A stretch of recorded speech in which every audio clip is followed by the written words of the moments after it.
Ay,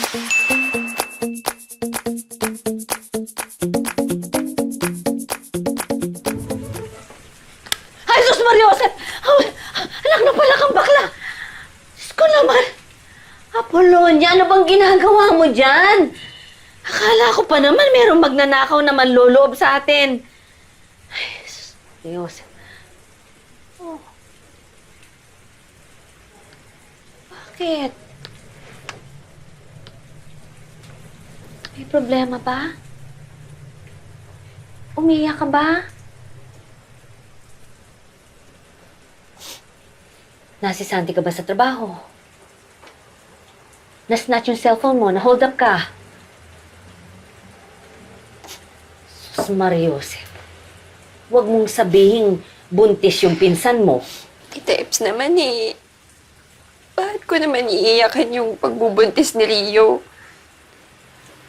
Eh sure naman ako na hindi naman lalaki ang dahilan kung bakit depressed ka. Baka judgmental yun naman, ta.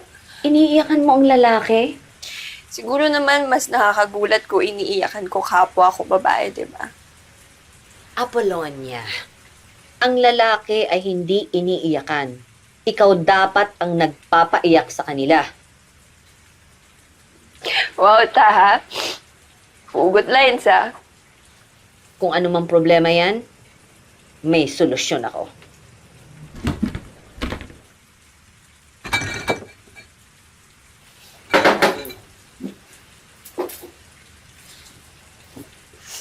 Ta, saan galing to? Tsaka kanino yan? Sino ngayon ang judgmental? Cheers! Alam mo, parehong-pareho tayo. Huwag naman sana. Alam mo ba, nagkaroon din ako ng one true love. Siguro magkasing edad pa tayo o baka mas bata pa ako sa'yo. Ano naman po nangyari sa one true love niyo? Eh, obvious bang ending? O, tingnan mo nga ako. Tumandang tigang. Bakit hindi kayo nagkatuluyan? Eh, nag-aksaya nga ako ng panahon. Kagaya mo. Ayoko matawag akong malandi, pokpok, pakakak. Pakakak? Eto. Love na love ko pa naman si Lennon. Pero nahiya ako eh. Nahiya akong sabihin, it's okay. It's okay na ano? It's okay na. Pag nasahan niya ako. It's okay na. Bawasan niya yung respeto niya sa akin. Alam mo na. Alam ko na, tita. Gets ko na. Gets ko na. Hey, kaya nga lamang, mas inisip ko pa yung sasabihin ng iba.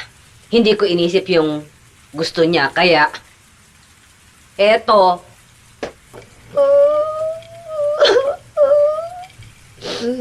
Sino nga ba yun, ta? Nasaan na nga ba yung Leno na yun? Nasa New Jersey. 6 yung anak. Tapos yung misis niya laking baka ngayon. 2 apo. Masaya yung buhay nila.